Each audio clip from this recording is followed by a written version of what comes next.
Usapang nanay tayo mga palangga. So, yung ibang nanay nagsasabing ayaw nila paaralin ang mga anak nila sa daycare center. Kasi laro-laro lang daw. Hello mga nanay! Anong laro-laro lang?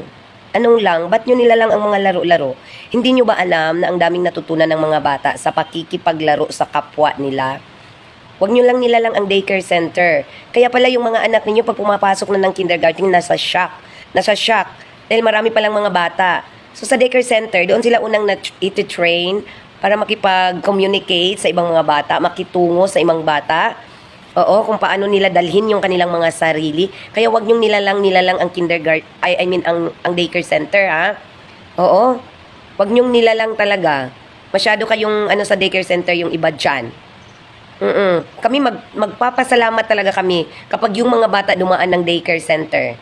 Na nila, independent. Oh, yung mga hindi dumaan ng daycare, naku po, nasa shock pagdating ng malaking school. Nabibigla. Akala nila classmate nila ang nanay nila, yun talaga yun.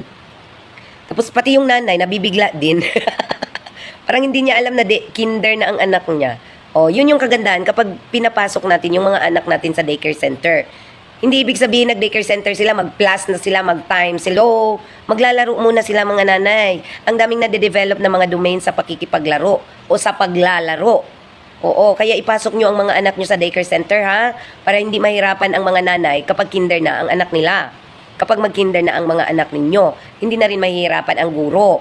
Dahil ano na ang mga anak ninyo, may alam na sa mga basics.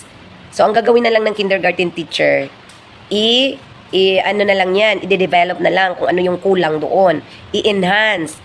Ayun nyo ba yun? Diretso na kami reading agad kasi marunong nang magsulat ang anak ninyo. Maka-identify ng sound, ng letter. Kasi ang daming natututunan talaga sa daycare center ang mga bata, ang mga bata. Papasukin nyo, ha? Okay? Please lang. Thank you.